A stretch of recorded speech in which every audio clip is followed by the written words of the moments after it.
Oh, the live button pops up. That's so Oh, does helpful. it? Yay! Yeah, we're live. Or at least I am. All right. I'm live, yeah. Throw it over I don't know to what y'all are doing. Netters. So hello, everyone, and thanks for joining us. We are today going to talk to you about diversity, as well as the artwork involved in board games and its diversity. So today we have Mandi. So if you want to go ahead and introduce yourself, Mandi. Sure. So I'm Mandi, also known as the Board Gaming Pinup Girl. You've probably seen me on our YouTube channel, To Die For Games. I'm also on social media, Instagram as Board Gaming Pinup Girl, Twitter as Board Gaming Pinup Girl. I'm also on Facebook under To Die For Games. And I'm also a contributor to the Dice Tower, and hopefully back soon with the Insta Gamers Network. And Aaron. Hi, my name is Aaron Vanderbeek. I am a professional video game designer, board game enthusiast, and board game designer as well. So I have a game, Castell, which I've been working on quite a bit, that will be published either by me or someone else in the fall or sometime next year. I'm on Twitter at _beek, B-E-E-K, and on Instagram at Aaron Vanderbeek. Cool. And I'm Caryl. You can find me on Instagram and Twitter as Caryl Has No Tan.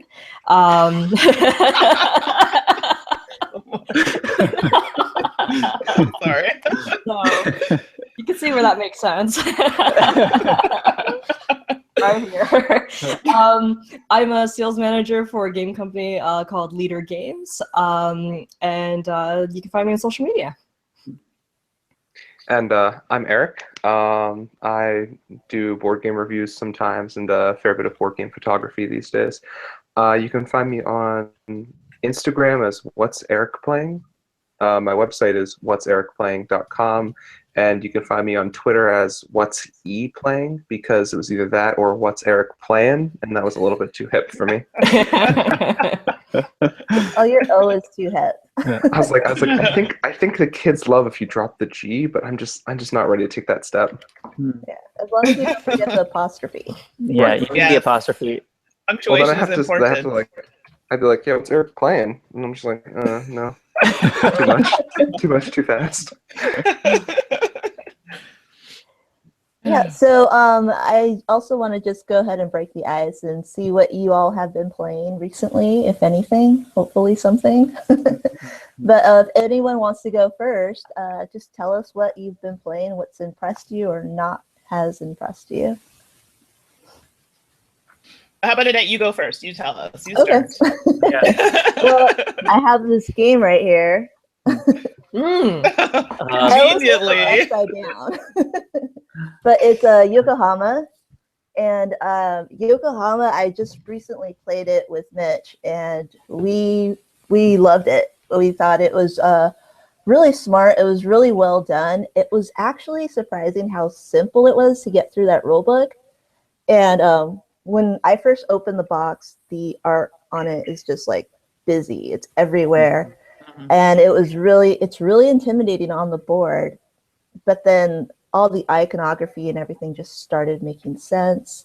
It connects really well together, and it makes it a lot easier to play because you have all that connection that's available on the board. You're not having to go through the rule book and look at it.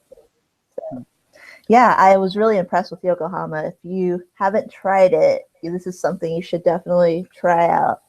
I'm not sure when it comes out to retail. Up here in Canada, we have not received our copies yet. So I'm seeing it pop up everywhere on everybody's feed. I got it, and I'm like, oh, I didn't. So I'm a little jealous. Yeah, it looks a little intimidating when it's on the table, or like just seeing pictures of it, because there's so many pieces. But I'm interested to try it too.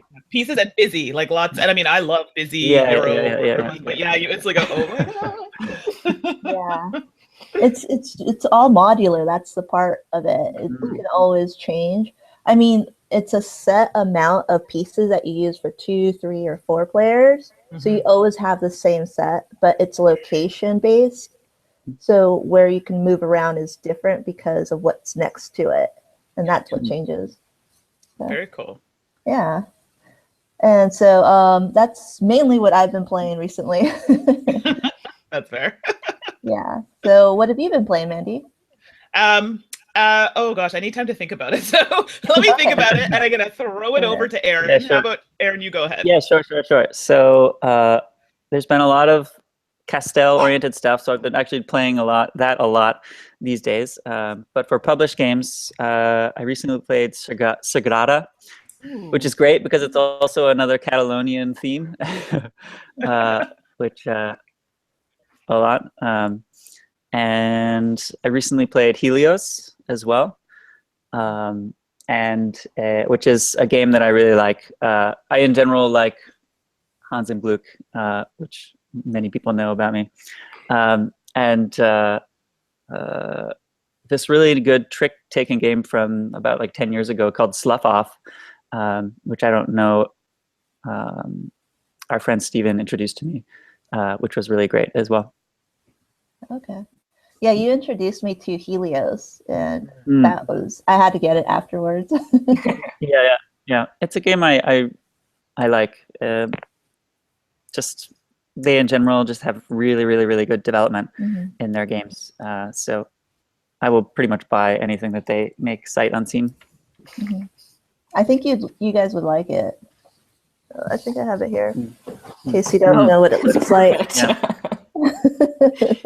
Oh, it's so conveniently placed. I know. I know. Did you We guys didn't plan plan this? this, I promise. We didn't plan this, I promise. Swear, yeah. They're actually made by Right Helios. there. I know. Oh, I haven't played that one actually. Yeah. It's one that I should probably look at. It looks very good. Yeah, I mean, I never heard of it before I even played it. I think Aaron just completely introduced it to me, and I was like, oh, what's this? It kind of looks like Terra Mystica with the artwork. Yeah, it's true. And it kind of reminded me of Luna in a way, because it's, I guess, a planet, sun, moon themed. Yeah, But it's nothing relative in the gameplay. Oh, Jess, I'm going to jump in. One of our team members from To Die For Games, Halden, is online, so he just wanted to say hey to everybody. Okay. So, yeah. So, very cool. Did you play any other games, or? Who, me? Yeah, or do you want to talk about Oh. I'm like, I need to know more, so Caryl knows me. I'm going to call her and be like, hey, do you have this in stock that I can buy it? So I need to have more ideas here. Yeah, sure. Let's see. I've been sort of like mired in design and development stuff, so that's sort of like in the last couple of weeks the extent of my board game playing. But other games on the top of my memory, like First Class is one. Oh, that's a good one. Yeah, I recently sort of relearned and sort of ran through Indonesia a couple of times as I just got those reprints. Oh, how was that? That's on my list. Indonesia is a game I really like. It's of the Splatter games, I think it's my favorite. Really? Yeah, I get the sense that it's probably the most accessible, like even more so than Food Chain Magnate, and has just like a really good economic model of like developing these food companies and shipping companies, and they rely on each other quite a bit. So if you're focusing on one, you need to really use the other ones, and so there's a lot of opportunistic mergers and businesses changing hands, and but also just focusing on your own businesses to get the most out of this economy that's growing all in parallel. Very so it's cool. Nice. And Also, among players that know, go ahead. Yeah. Oh, sorry. I just wanted to make a side note with your Castell game, because I just wanted to let everyone know that it just won the Edison Cardboard Edison Award as first place. Yeah. I just wanted to mention, in case you haven't mentioned it, I just wanted to let it. Yeah, I didn't mention it. Maybe I should next time. Yeah.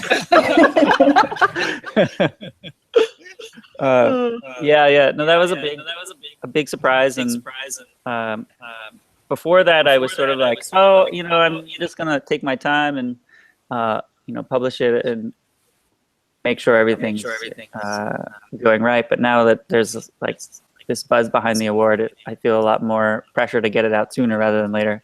So I'm working really hard to make that happen now. That's amazing. Very cool. So, Caryl, how about you? Yeah. So this week I finally got to play Clank. It's about time. Oh, nice.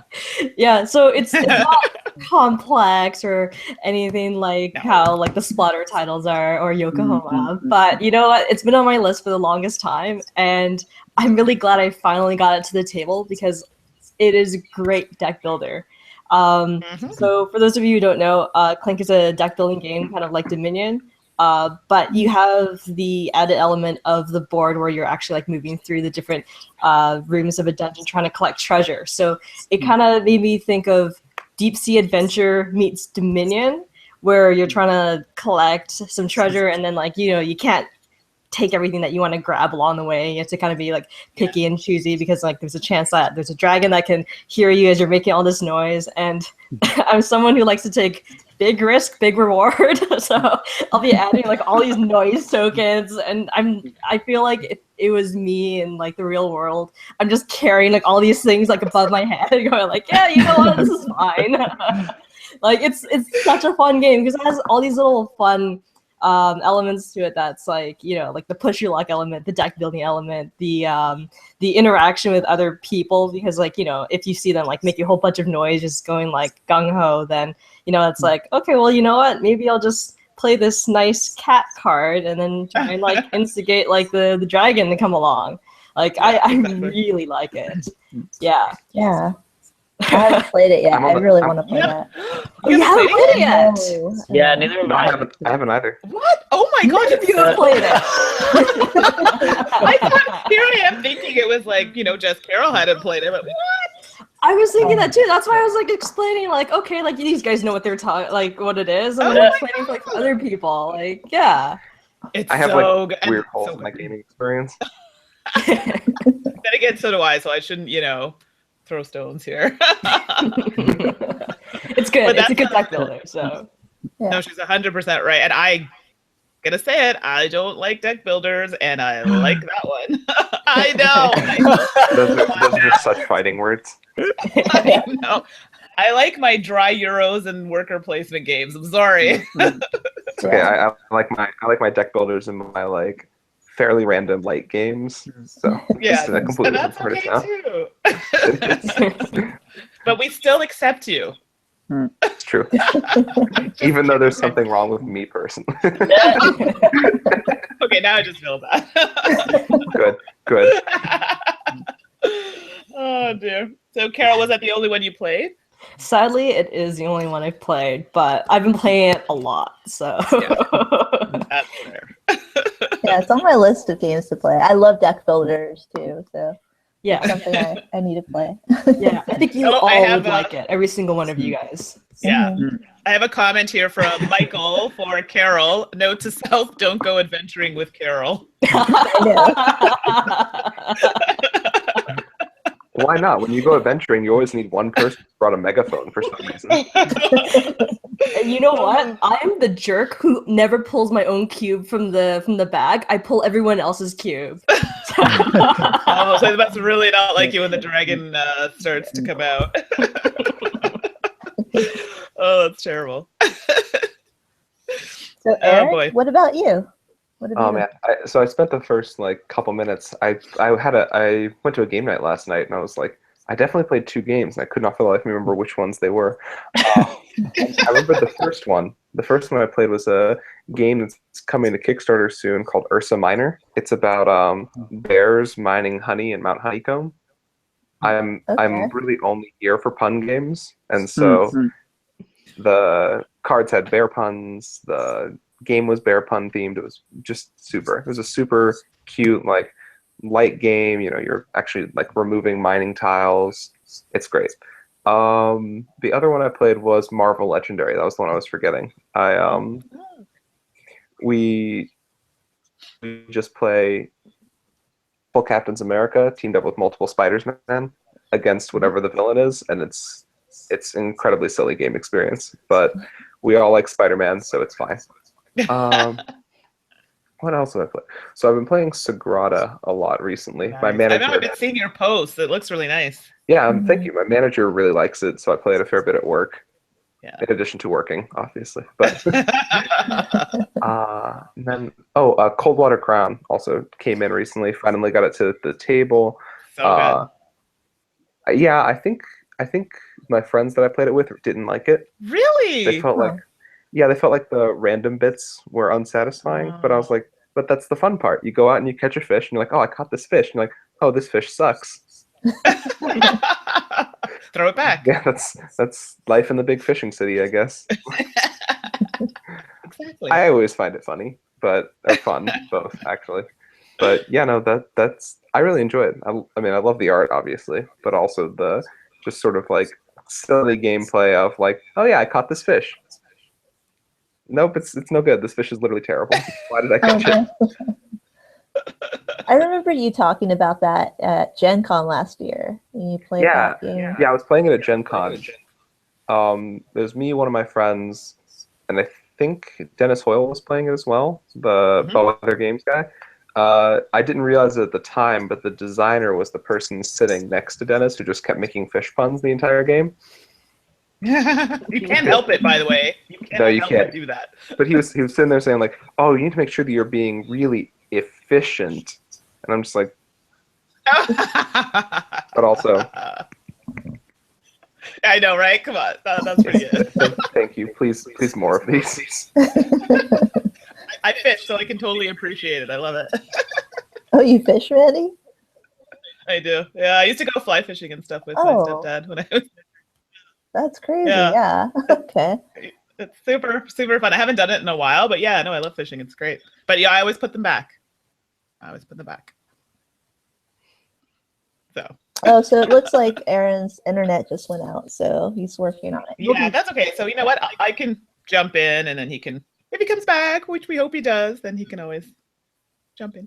Okay. So Aaron, you had quite the month of games, or just short span of games there that you played. Some really good ones. Yeah, I have the fortune of going to maybe like 2 to 3 game nights a week, so I can usually get in a wide variety. I've been slowly trying to help my groups transition off of Avalon. Both groups really like playing Avalon, and so after like the 150, 200th game, they all kind of seem the same to me. So they're like, something else, please. Yeah, I was with one group. They would like to make up their own roles, and that was an interesting exercise in why do game designers make certain things certain ways? Because it was just hideously unbalanced. That's not good. Turns out you can't just add things. No, Aaron's back. Yahoo! I'm back. He's Aaron Vanderbeek. You made it just in time for me to talk about what I played. Oh, good. I've been waiting in anticipation. I know, I can tell. The anticipation is so hard it broke his internet. Oh gosh. Okay, I had a really, really good actually month of games. I recently posted our live playthrough of Too Many Bones by Chip Theory Games. And I don't know if you guys are familiar with that one. That is a big game. And a huge thank you to Michael, who streams with me on Twitch. He did a great job with the rules explanation because there is a lot of stuff. So it's like a dice rolling RPG type game. And I hadn't played games like that in a long time, but holy moly, it was insane. 4-hour playthrough. Let's just talk about that. But people were in it from beginning to end, including the designer. It was amazing because you get to play these, like, they look kind of like little elfin kind of characters, but they call them gearlocks. And each gearlock has like their own set of abilities that you can use to kind of get through the path, because you have like a set amount of days before you have to reach the final monster or baddie. So you fight a whole bunch of baddies throughout the game. Oh my gosh, honestly, it sounds like okay, whatever, but it's so fun and exciting, and you like really get into it. And it's cooperative, so you're working together to do it. And our first gameplay was tragic, and we died within like a couple of rounds. It was bad, but the live playthrough was fantastic. So definitely a game if you don't own, you should try. The component quality was amazing. So it was really, really well done. Is it like a campaign, like kind of like what is it, Pathfinder adventure card game? It's one where like for example, like I played the Greenhorn scenario. So the greenhorn scenario was like the beginner scenario, but then I can choose a different character and play with somebody else. So it's not a continuation or anything like that. Like you can start over in a different scenario with a different set of characters. Okay. So, and everything's waterproof. Okay. Hold on. Back up. Waterproof? Yeah. Why is it waterproof? I'm not really 100% sure on that, so I'm hoping Michael jumps in and like, gives me a response in the chat. But it's all like the mats and stuff are made with neoprene. It So sounds the like mats we're are going to need neoprene. some waterproof proof. I know, right? Maybe you get to draw on it or something? I don't know, but someone during the chat was like, "Oh, let's test it out." I'm like, "It's not my game, so yeah." Just dunk it in the bathtub. It's the only real way to be sure. But Play in everything the bath. exactly. But everything is like the mats and stuff are all neoprene. So I Was thought it that was like a really stretch goal or what? No, I think that's like part of the actual game. I think some of the nicer bits were like the chips. They felt like the real heavy, like casino chips. Anyway, I think those were like additional, but yeah, I'm not sure. Yeah, they hold need on, to Michael sink if says- they're in water, you know. Yeah, So you can, play it while you're scuba diving or something. This is actually just So- the intro for a new board game series. It's just called Bath Time Board Games, about board games. so Michael says they're looking at making a campaign, but each tyrant is a standalone adventure right now. So exactly what I said. So it's just standalone. Okay. So anyway, so that was the big one that I played, and then I also played. I played a game that wasn't new. I mean, I have a whole listing of them, but one that was on my list was Francis Drake. So I finally played. Not what I expected. It's not bad. It's not amazing. I don't know. I just expected something more, but it is a lighter game. So I think maybe I was just expecting more. So, but anyway. So I don't know if you guys have played that one. Mm-mm. No, I haven't played it. Every time I go to a con, I always see it, but I never. Doesn't it come in a huge box? It's massive. It's massive, and it's heavy. Yeah. It's like, you like your worker placement, a bit of set collection. It's good, but it's definitely for someone who's getting an intro into maybe gaming or that kind of genre of game. So, yeah. Anyway, so that's it for me. Okay. So then, I guess we can step into the questions. So, see, the first question that we proposed was the art in board games. So, do we have any original artwork that we prefer, or picture stills from movies? What type of artwork do you prefer in games? Does it deter you if it's a certain type of art, like picture films, or if it's just not inclusive or something like that? Who wants to go first? I can go. Or go ahead. Go ahead. We'll make it work. I think that I've got a bunch of good examples, but I always like to lead with a good anti-example. So just a bad example. I was playing a Legendary Firefly the other day, and the art in the game looks like they got 5 different people described the characters to them without ever showing them a picture. Okay. The art for the game was. So you'll see like the character Wash has like 5 different character pictures throughout the game, maybe more, I don't remember, but they range from him being blonde to having super dark hair to having a completely different face shape to being unrecognizable in one of the pictures, and it's a very weird thing because in his actual character card it looks like a piece of art they took from the game or the TV show, but everything else you're sort of like, odd. But generally, I think I'm at the point where I start noticing if game art isn't super inclusive, just because I sort of look at a game and I can be like, oh yeah, it's white dude high fantasy, which is like I think the first version of Dominion was mostly dudes. They've since upped their game a bit. But yeah, no, I think I generally prefer art that's been sort of done as opposed to like pictures from movies or TV shows, but just a personal preference. Yeah, I can't think of too many examples of games that have like hyper realistic art. Um, I do. Art will definitely get me in the door for a game, especially if it's done in a very unique style. I think games have sort of followed a lot of stylistic cues from I don't know, like games, like from the beginning of the sort of Euro period. And only now we're beginning to see, since like there's been a lot more games coming out and more companies entering the publishing space, we're seeing a little bit more innovation now to just like more unique in like newer styles or just more modern styles of art being used in board games.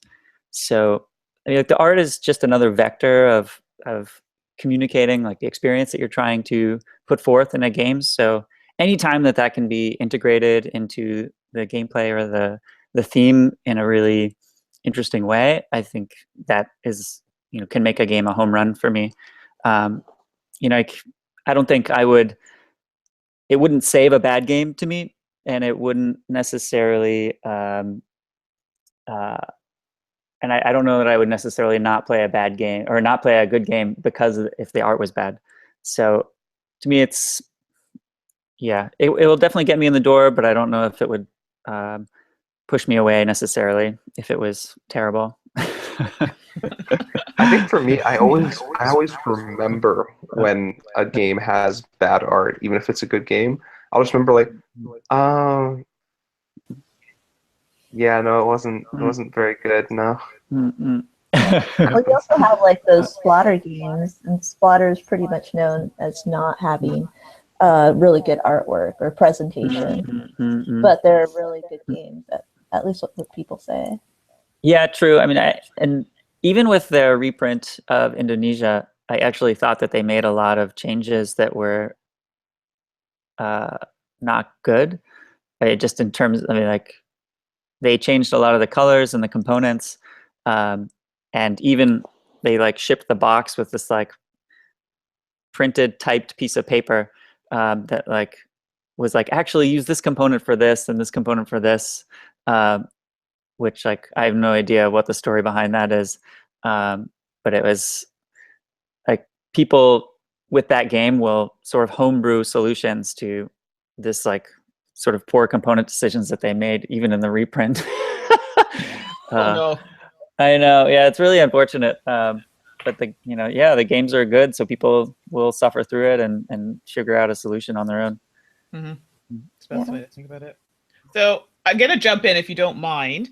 So I was talking to Caryl. We were talking about a couple games where there are some games that use stills from the movies versus the original artwork.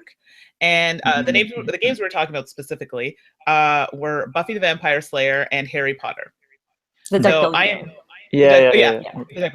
huge fans of both TV shows, movies, like huge. So we'll start with Harry Potter. I got to tell you, when it first came out and I saw the art, I was like, oh, like I felt like, why didn't you be a bit more creative? You know what I mean? And like do your own art versus just taking stills from the movie. So that, and yes, I'm very honest. I'm going to say it. It bothered me a little bit, because I wanted something a little different. And I wanted to see how they would interpret the characters or however they would decide to change it, keep it, whatever. So for me, I thought it would have grabbed me a bit more had they been a bit more original with the artwork. So I don't know if it was just me on that plane.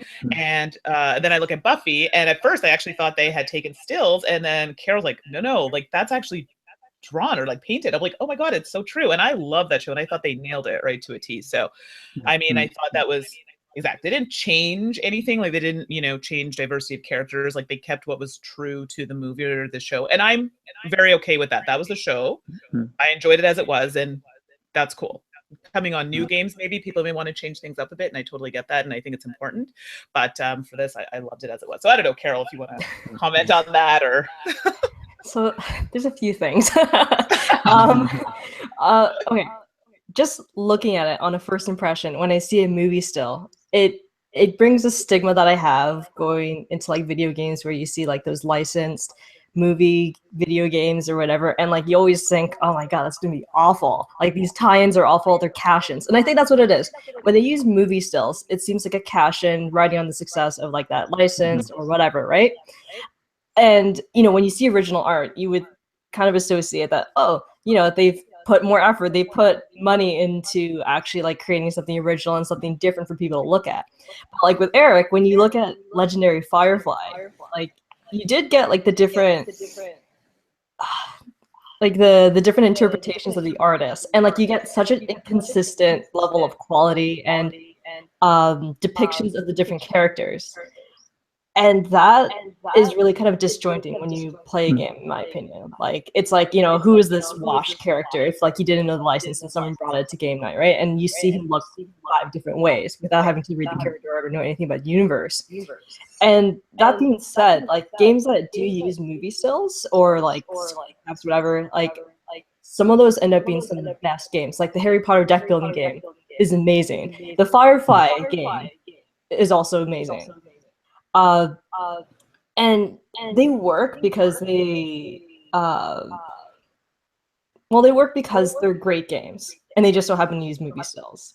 And I like the fact that it was it was beside the fact whether it was original or whatever. I think the reason that I'm okay with movie stills is because of Firefly. I'm like, I'd rather have a movie still game than have to convince somebody that all these pictures are in fact Wash. I haven't seen it. So I know, Caryl, you were talking to me about it, right? It was the Firefly one you had mentioned, and you showed me some work on it. Yeah, I showed you the Google images for Legendary Firefly. Because someone's saying, so someone says, are you talking about Firefly encounters? That art didn't work well. Yes, that's exactly what we were talking about. Yeah, I saw it, and I'm sorry, no offense, it wasn't. For me, it didn't hit the nail on the head at all. Like, I looked at the characters and I was a bit confused, and I am very familiar with Firefly. So, yep. Someone in the chat's like, yep, I know exactly what you're talking about. Oh, that's bad. Yeah, I don't really play Legendary Firefly, but I have played the Aliens Legendary game, and it doesn't use actual picture stills, but it uses like really good art that's simulating the movie artwork. So, I mean, I say it's really good art because I have that relationship with that movie where I really love that movie, but I mean, it's not the best artwork, but because it's kind of done in an artistic way of the frames of the movie, I really like that portion of it. Yeah, but no, it's really. So, see, that's when you started, Caryl, with your Firefly. Well, it's a really good game, I think. I haven't played it, to be honest.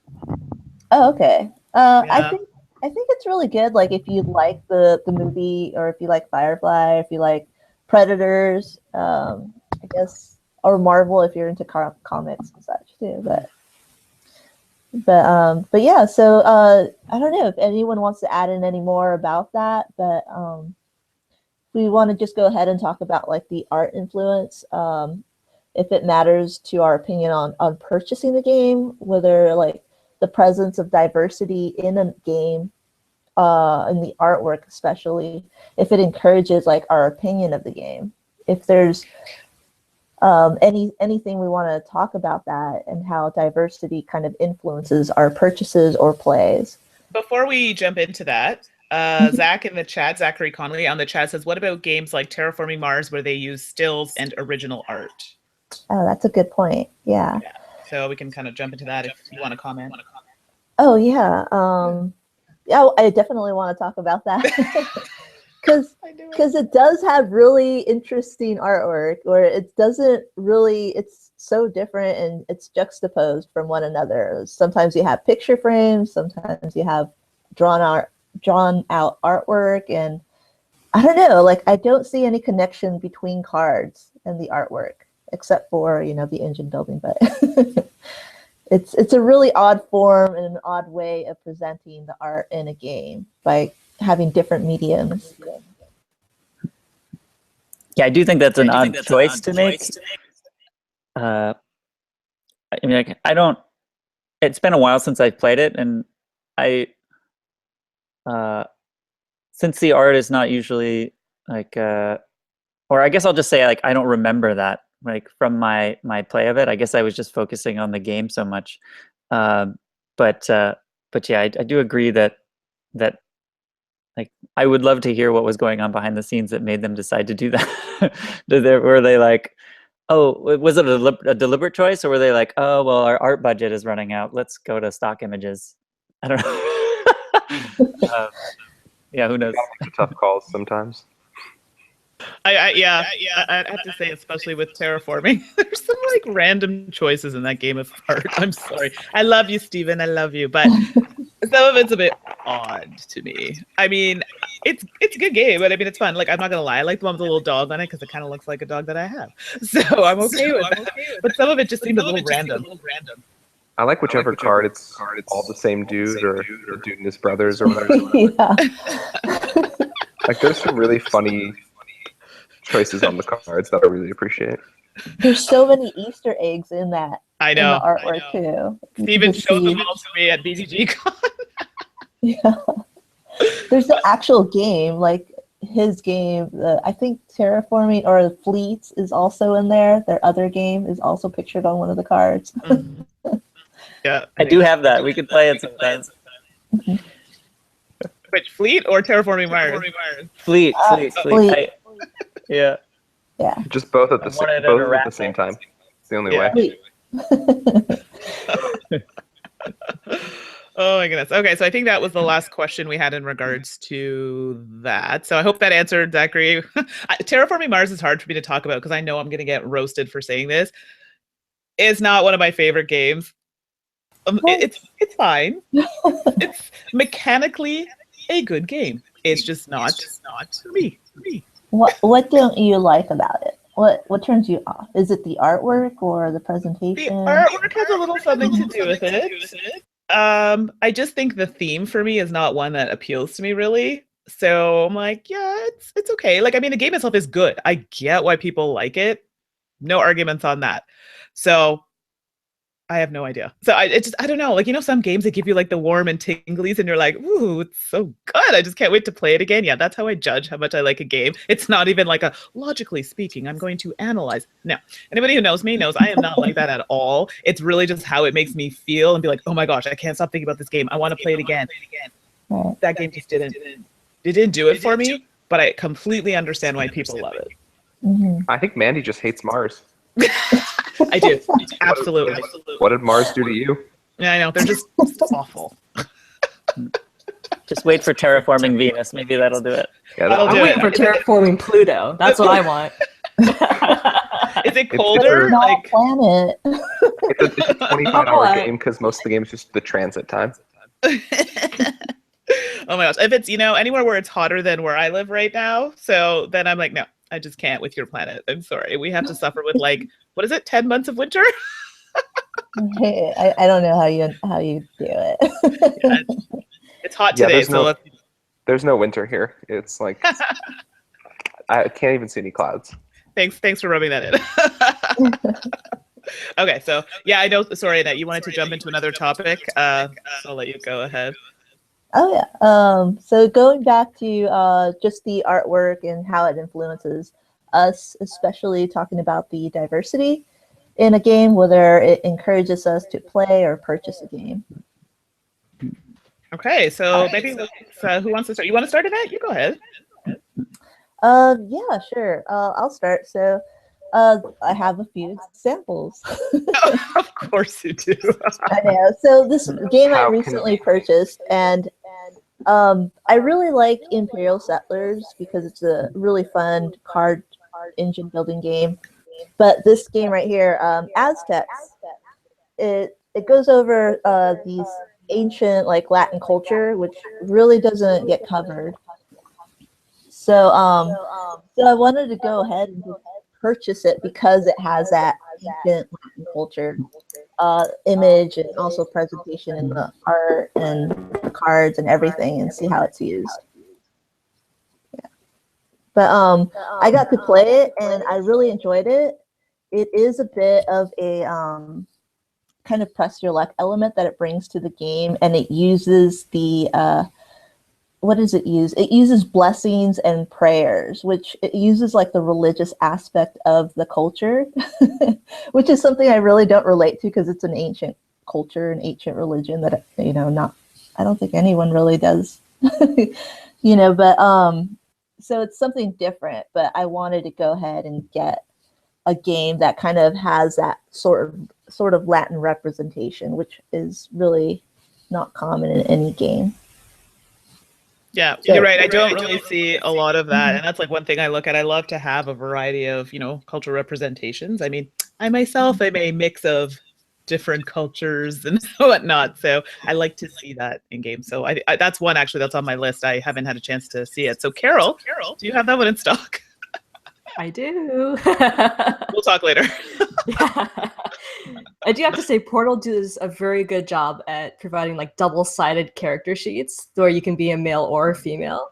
So I think they do an amazing job of that. I think they do that with all of their games, from what I can recall anyway. That's one thing I really liked about Ice Cool as well. They've got sort of the male penguin side and the female penguin side. Mm-hmm. That's super cool. Oh, and someone hauled in the comments, High Treason, oh my goodness. High Treason is an amazing game that brings the history of the Métis to the forefront, which is amazing. So this is really big, especially, and I'm going to say in Canada, where you know, First Nations, that's a group that's really needs to be brought to the forefront. A lot of things that have been happening here and just their history. And there's not a lot of games I find that have that representation. I don't know how it is in the States, but just I know in Canada, First Nations is a group that I won't get into the politics of it, but that's been severely neglected. And it's really good to see good things about their culture and their history, or at least bringing to light stuff about their history. So that's great to see that that game does bring the history to the forefront, which is fantastic. So anyway, that's a good one. Yeah, cool. But what did Holden say? Not many games use First Nations peoples or protagonists rather than pawns with no agency, like many historical games.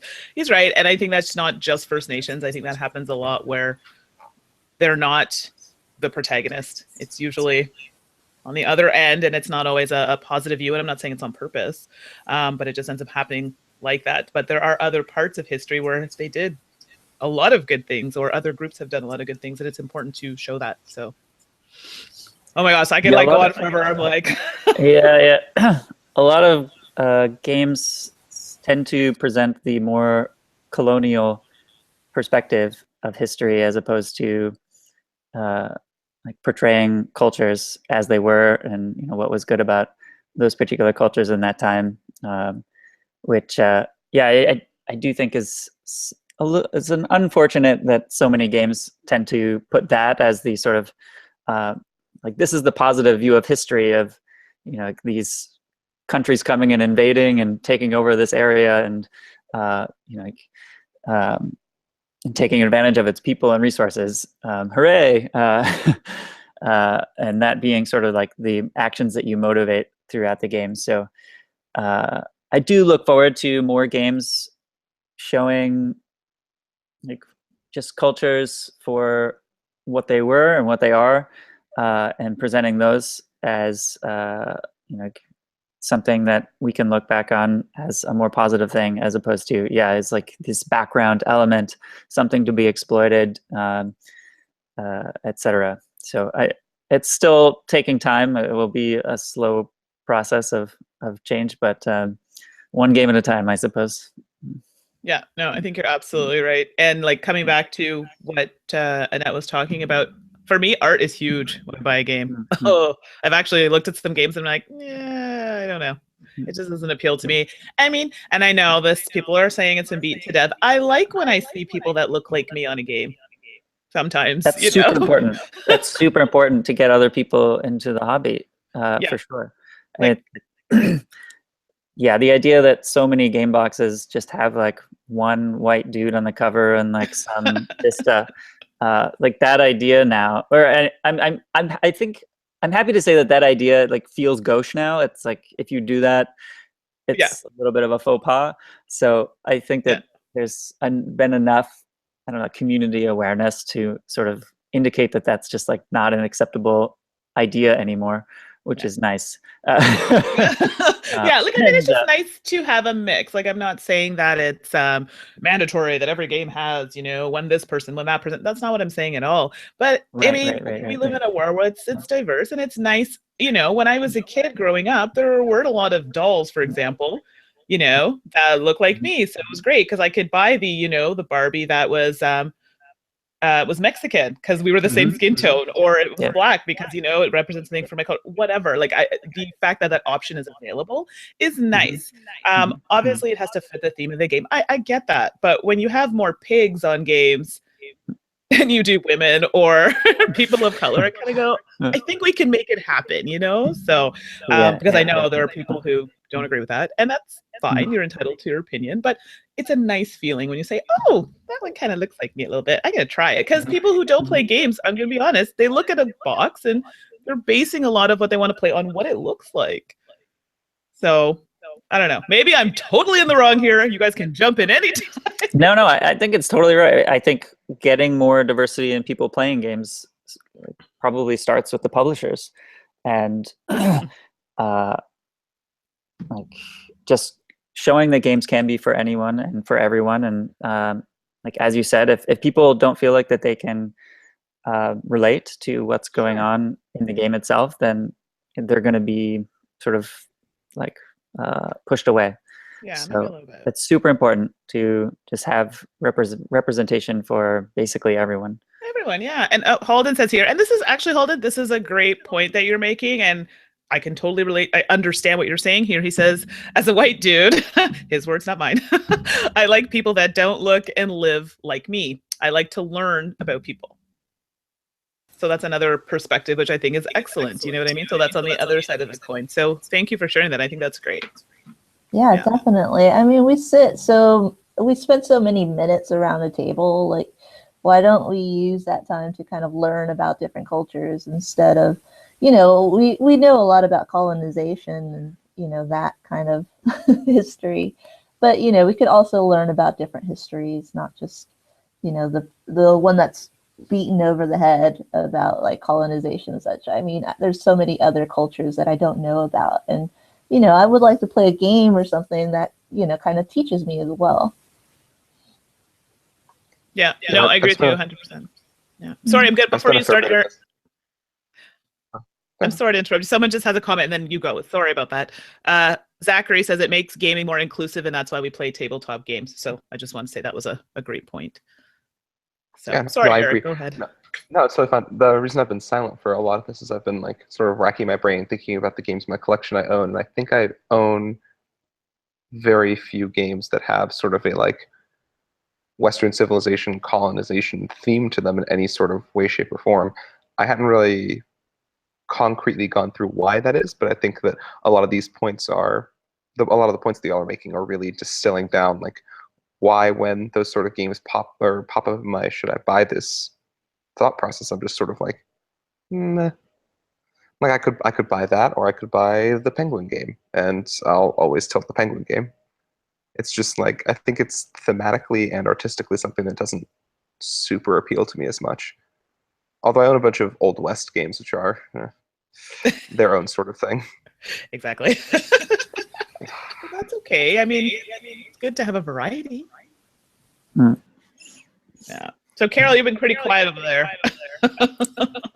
Yeah. I've just been kind of, well, I think it's just really interesting to hear when Aaron has mentioned about his perspective about, I guess, about diversity, because he himself is a game designer, and, you know, being able to communicate that with an artist and be able to still have that diversity and that inclusivity. Like, I don't even know like what kind of process you have, but like it's just so interesting. Like when, you know, you're not looking at it from the perspective of like the person who's consuming it, or like, you know, should I buy this? It's the other way around, where it's like, you know, how can I make it to have other people identify with what I'm creating, like in this experience I'm making.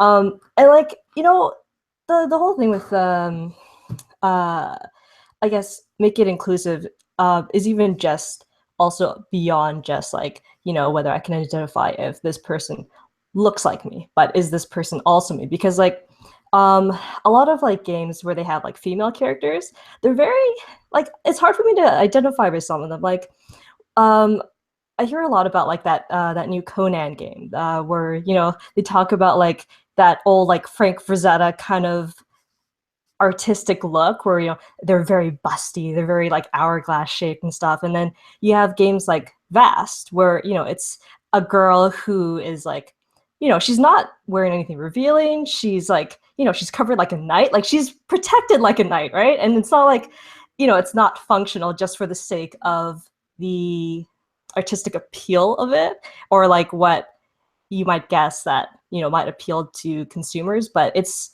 you know, it's like, I would totally wear that if I was, you know, dungeon crawling, or I would totally wear that if I was in a zombie apocalypse. Like, I am not going to be running in 3-inch heels, running from like zombies who are chasing me. Like, that's just not realistic to me. Like, it's not even like identifying, oh, that's totally me. It's like, this is so unrealistic. You know what I mean? So like, I don't know. I look at that perspective of it too. Like, you know, is this girl like fierce? Does she have like fight like me? Does she want to like get in there and like just like wrestle around kind of thing? Like, and that's like a whole other, you know. One deck dungeon. Yeah. Yes. That's what I was gonna bring about, because I actually have it here. You like compared like stack of games. I know, right? I do. Show us that. And It's actually, it's funny you similar to just me. said one deck dungeon because Zachary, who just said here, one deck dungeon has an all-female party of heroes of varying body types. Really well done. So actually, we'll be live streaming that hopefully in the next few weeks. So yes, see how that goes. yeah. The and I expansion absolutely comes love to that.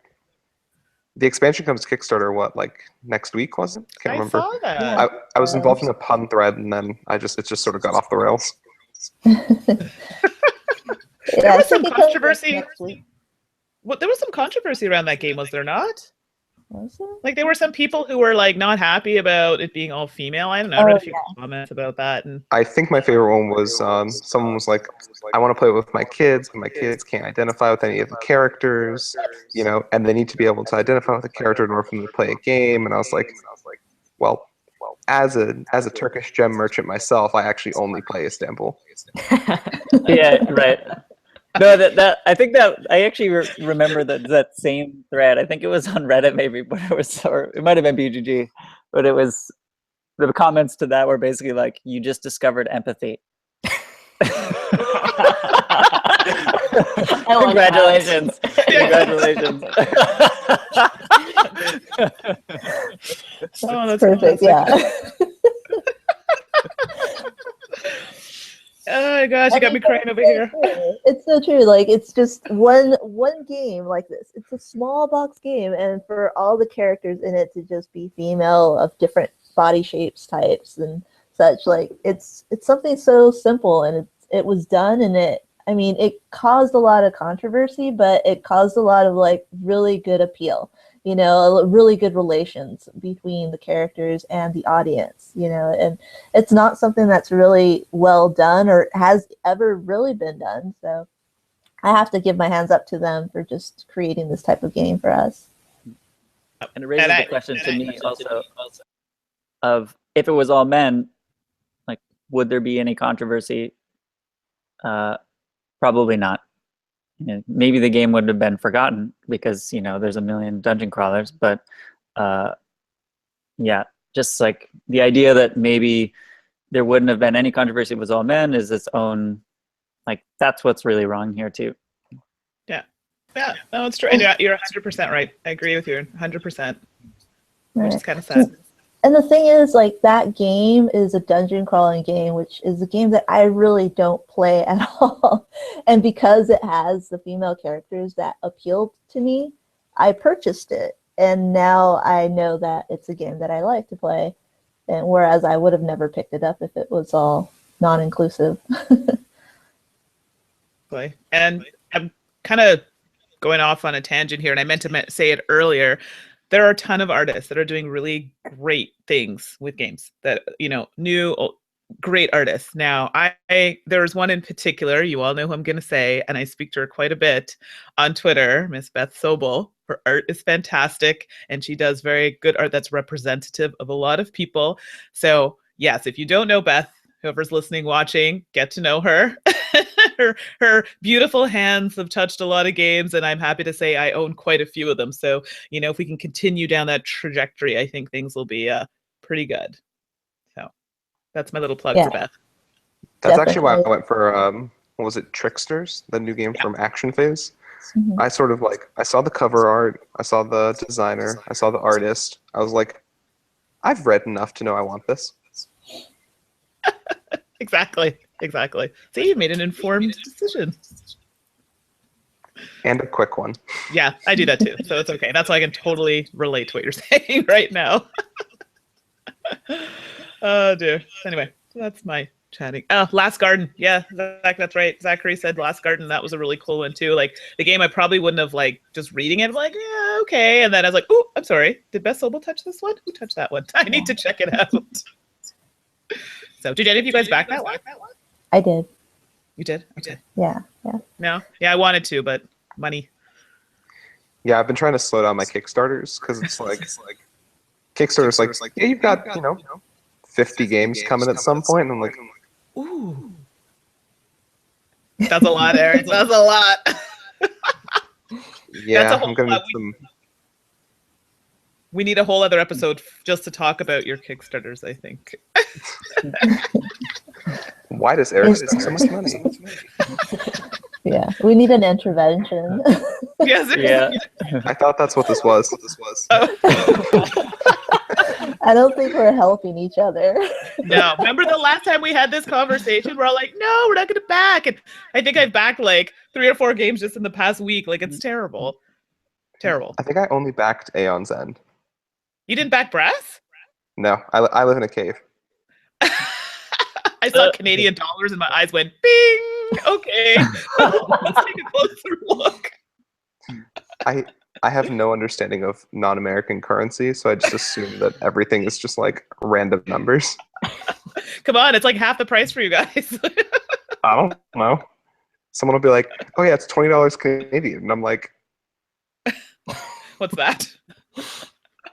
I think they've encouraged people who are doing Kickstarters, and it's exactly what you're saying. If it's Canadian, just in brackets put around XX US dollars. Otherwise, Americans go, yeah, I'm not even looking at it. Well, ever since I think my Amazon Prime card or whatever doesn't have a foreign transaction fee anymore, I'm just like, oh, foreign Kickstarters are back on. Whoosh. What a time to be alive.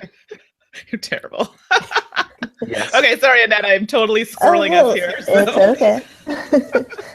So does anyone else want to add in anything else about the artwork, diversity in games, or how we can also promote diversity in the community or in the hobby? I can go. Yeah. So I know for me, and I'm kind of going, I create a character. So, I had someone tell me that I don't look like a pinup girl. I'm like, yeah, you would be actually right. The history of pinup girls are horrible. So I try and make it my own. But I just be myself. And when I'm talking about games, just me giving my perspective on a game, I think is a way for people to say, oh, that person is really into games. She doesn't look like the average person you would see in games. There'll be more people like her that like games. Let's start maybe looking at putting that into our games. Does that make sense? I know it's kind of like a roundabout way to get what I'm saying, but I figure if I'm on, on Dice Tower, I'm on a lot of venues where I can at least give my opinion on games, and it doesn't necessarily have to be diversity on games. People will actually see that there are people like me who are interested in games and maybe kind of look toward, making those changes or additions or whatnot. I mean, that's my hope. I don't know if it'll actually happen, but I definitely have been seeing some good changes. So, yeah, definitely. Yeah, of course. Well, I mean, you have a presence, and we all have a different presence too. And so it's just good for us all to be here and kind of showcase who we are, and also offer a form of representation to the audience and the community, so that you know, people aren't necessarily in the hobby itself, but if they see like us all together right now, they're like, oh, okay, I can relate to this group, this bunch of people, you know. So yeah, definitely. I think creating like a presentation of us and just being a part of the hobby and just saying it's okay, like we're here too, like we're really helping the community itself too. Yeah, exactly. Like, I think that's one of the biggest things. It's the community aspect and just being out there. And all it could take is just sitting next to someone and just saying hi. And, you know, like, you know, it's like one of the things I like the most about board games. Like, I'm meeting so many people I never would have had like the guts to say hi to, like, you know, growing up in high school or elementary school. And like, it feels very cliquey in school, but like when it's board games, like you have a shared hobby, you have something that you all share. And like, who cares what you look like? Like, who cares what hair color you have this week, Mandy? Or like, who cares, like what geeky shirt I am? Like, so what if I'm Star Wars and not Star Trek or anything like that? And you know, it's so much more than just, you know, like if you're gay, straight, Asian, white, like anything. It's like here we are. I like you as a person. And all it takes is just putting yourself out there and in that situation, just being yourself, being kind. And that in itself is just like a huge step. It's just, it's, you know, it's like the first thing leading to be able to grow. Well, like it's not even about awareness. It's just being there and defining what it is through like our actions, you know? Yeah, from whenever we find examples of inclusion or diversity that are, you know, and celebrating those moments either, you know, in games as they've been implemented or at cons if they're doing something that will promote inclusion or diversity in some way, and for ourselves being present and open so that, you know, people, there's some amount of visibility there that yes, like people will begin to notice, and over time, like yes, that's something for me as well. And and you know, we want more designers and publishers that have these different backgrounds and different perspectives, because they're going to bring a lot more to the table as well. And so the more that we can encourage or like say to like designers especially, like you know, like this is something that is available to you as well, that we'll just get like a huge amount of increased diversity in games, and just like a whole, I don't know, it'll just make games better. And yeah, it's a slow process, but you know, the more that we can take those examples and hold them up and be like, look how awesome this is, you know, the faster it will come. Completely agree. I want to co-sign everything that's already been said, and also add, like, I think that part of it is also highlighting and demanding these sorts of things by saying, like, you know, this is a really great example of an artist who's been super inclusive, or a publisher that celebrates inclusivity, or, you know, designers that highlight inclusivity. You start sending the clear message that as consumers, as content creators, this is something that we want and something that we expect from, you know, the games that we play. And representation leads to more, like, I think it also leads to a diversity in sort of game design ideas. So you start getting people who are thinking outside the box, that's already sort of been created, adding in their own experiences, their backgrounds, and coming up with games that are completely outside of the realm of something that you might have played already. I'm unfortunately trying to think of an example and floundering, so I'm just trying to extend a sentence as long as I can until people notice that I don't have a solid follow-up example. But no, I'm spent. Started strong, finished strong. Great job, Eric. Nailed it. No, no, totally. But everyone here is just completely awesome, and I'm glad to just share this forum with you and just talk about this subject that really is needed, you know. And we've all talked about the artwork, of course, in gaming, but we're all trying to also show the diversity that's can also be involved with it. So definitely, like, thanks so much for joining us, everyone. And so, yeah, if you all just have any other things or comments for the audience, you can always leave some positive comments down below and include that. But we should probably wrap this up. So let's go ahead and just, if you can all just, again, introduce yourselves or where we can find you again online, then if you want to go ahead and talk, Aaron, we'll see, start with you. Yeah, sure. You can find me on Twitter at _beek, BEEK, or Instagram at Aaron Vanderbeek. Okay. And Caryl, where can we find you? Yeah, so you can find me on Twitter and Instagram for my personal, known as Caryl Has No Tan, one word. I know, it'll never get old. Like, it's going to be easy to remember that one. It's the best. Just remember, Caryl Has No Tan. You'll find me. And how about you, Eric? Sorry, I was muted, and then I was like, "Oh, I got this." And this.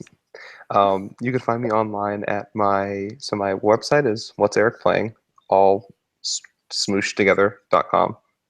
Instagram and What's Eric Playing, and then Twitter, it's What's E Playing. Just remember, if you're trying to make it hip, that's incorrect. I am not hip. And Mandi, how about you? Where can we find you? Yeah, so you can find me on YouTube, To Die For Games, as well as Facebook. You can also find me on Twitter, Board Gaming Pinup Girl, on Instagram, Board Gaming Pinup Girl. Excuse me. I'm also a contributor on the Dice Tower, and I should also mention Caryl has joined me on a new Kickstarter segment that's on the Dice Tower. I believe it's Caryl. You can correct me. Is it airing Tuesdays? I can't remember. It's new. I want to say Tuesday or Wednesday, but don't take my word for it. Yeah, so sorry, it's new news. So it's every 2 weeks. So we'll be on there showing some Kickstarters, or showing some love to some Kickstarters. And I'm also on the Board Game Breakfast doing our lunchtime game segment, and hopefully can get back to the Insta Gaming Network. Yeah, definitely. And then I'll just exit out with myself. So my name's Annette, and I'm known as Nettersplays on Instagram, Twitter, Facebook, YouTube. And I also started working with Dice Tower too. So I'm on the Board Game Breakfast right after Mandi. So I'm showcasing applied mechanics on there. And it's just a whole bunch of different mechanisms in games. And I'm also part of the Insta Gamers Network. I'm a part of Meeples Included as well. And also I do 30 minutes around the table and different podcasts and chats and such like that. Oh, can I jump in? I almost forgot. I'm sorry. I have a really bad memory. I am also going to be with Suzanne on Rolling Dice and Taking Names on their Chit Chat segment, which will be happening. I believe it's in every quarter. Will be appearing on there. Sorry, guys. Oh my gosh, squirrel moment. Forgot. Squirrel. Squirrel. Yeah, I listened to that. Great. Like, it's amazing. I think I will never live down dust and breakups for getting rid of board games.